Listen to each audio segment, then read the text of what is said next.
இந்திய சினிமாவில் அதிக சம்பளம் வாங்கும் முன்னணி நடிகர்களில் ஒருவர் ரஜினி சார். இவர் நடிப்பில் வருகிற ஆகஸ்ட் 14ஆம் தேதி ரிலீஸ் ஆக போகும் படம் தான் கூலி. லோகேஷ் கனகராஜன் இயக்கத்தில் சன் பிக்சர்ஸ் தயாரித்துள்ள இப்படத்தில் தேவா என்கிற கதாபாத்திரத்தில் ரஜினி சார் நடித்துள்ளார். நேற்று படத்தின் ட்ரெய்லர் வெளிவந்து படத்தின் மீது இருந்த எதிர்பார்ப்பை இன்னும் பல மடங்கு அதிகரித்துள்ளது. திரைப்பட டிக்கெட் குறிப்பாக ட்ரெய்லர் முடிவில் வரும் ரஜினி சாரின் டி ஏஜிங் லுக் மிரட்டலாக இருந்தது. ரஜினி சாரை சம மாசாக இப்படத்தில் காட்டியுள்ளார் லோகேஷ் கனகராஜ்.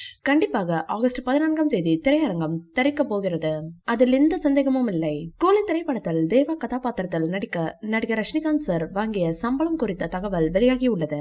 அதன்படி இப்படத்தில் நடிப்பதற்காக ரஜினி சார் ரூபாய் 150 கோடி சம்பளம் வாங்கியுள்ளார் என சொல்லப்படுகிறது. இந்திய அளவில் பிரபலமான முன்னணி நட்சத்திரங்களில் ஒருவர் நாகார்ஜுனா. இவர் நடிப்பில் சமீபத்தில் குபேரா திரைப்படம் வெளிவந்தது. இப்படத்திற்கு மக்கள் மத்தியில் நல்ல வரவேற்பு கிடைத்தது. இதைத் தொடர்ந்து அடுத்ததாக அனைவரும் ஆவலுடன் எதிர்பார்த்து காத்திருக்கும் கூலி திரைப்படம் வெளிவர உள்ளது. இப்படத்தில் ரஜினி சாருடன் இணைந்து நாகார்ஜுனா நடித்துள்ளார். அதுவும் வில்லன் கதாபாத்திரத்தில் நடித்திருக்கிறார். இந்நிலையில் கூலி திரைப்படத்தில் நடிப்பதற்காக நடிகர் நாகார்ஜுனா வாங்கிய சம்பளம் குறித்த தகவல் வெளியாகியுள்ளது.